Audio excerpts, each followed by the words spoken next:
Okay, I guess we'll start with the part one narc stories of part of my Tell Your Stories episodes. I'm trying to be lighthearted about it. That's how you know you're healed, when you can just look back and laugh at some of the crazy, selfish, and cruel things narcissists do. These personalities are just psycho. They're a little bit psychotic. I guess a person that lacks empathy, compassion, and remorse would be considered psychotic by our standards.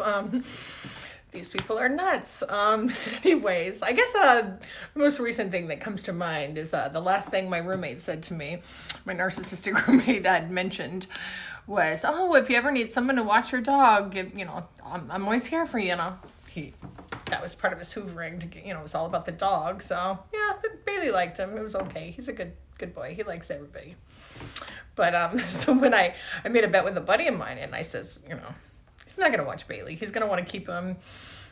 Basically I predicted word for word his reply. This is how educated on narcissism I've become after having relationships with a few of them in my life's journey. And those are the ones that you seem to remember. I mean, I remember my good relationships, but the abusive ones, because it's lessons learned, you don't want to repeat your mistakes.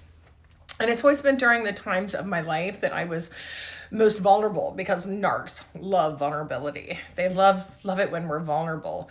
It's always been during the lowest points of my life when I was struggling, during COVID, when I lost my business, I was homeless. I hooked up with that sociopathic narc that stalked me.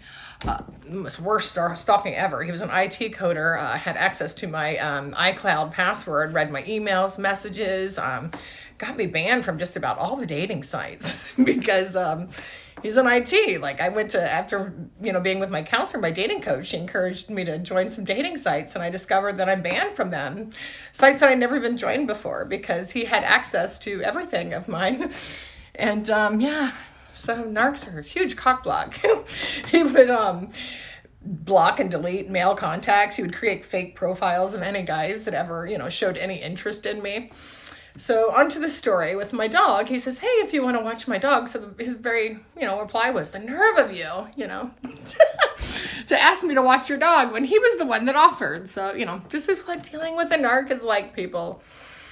But the craziest sociopathic narc that stalked me, yeah, be leery if you date a sociopathic narc that's really good in IT and computers, because, he had tracking devices, cameras in his homes. Oh, it was the worst stalking to this day. I got stories. Feel free to share your stories. I'm going to do a whole series on this. Love you guys. Take care.